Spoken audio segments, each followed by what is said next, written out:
phun lâu lần nào tiếng đuôi cây mây ta quấn mặc na thịnh vẫn quay tay ni cả gần quăng mặc na cả sát ngông mà ghê nắng rui á say quấn máy cần đi tôm cả riêng thế nắng rui á say quấn máy cần đi tôm cả riêng thế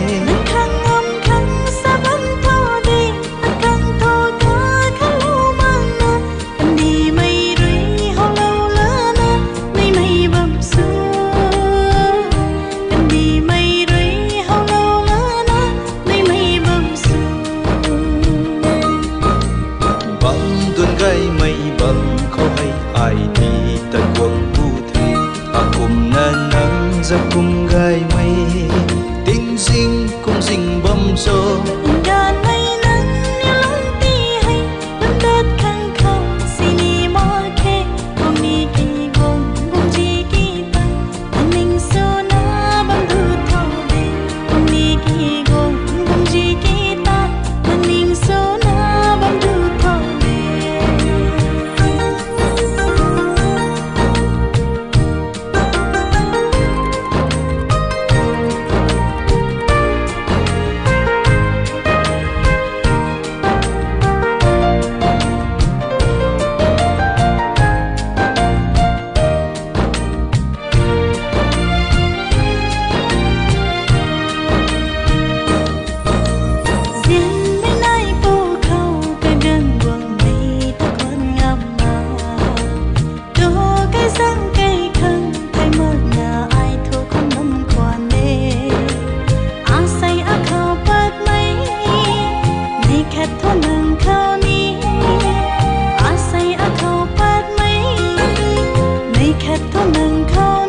Giang mây quy lệ phun lâu ri thâu nắng cả dâu mơ nó ring ngầm mơ kinh cả thủy khâu nắng lệ an này luôn dầm đi khâu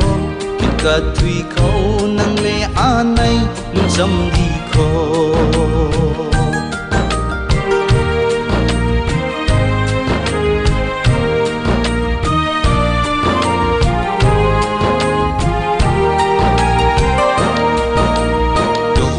bay mây ta dẫu đất là khê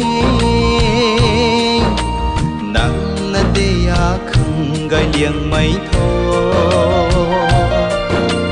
in gan bay mây ta dẫu đất là khê nắng là đê à không gai liêng mây thôi ra quỳ lê à say khâu rồi sắm say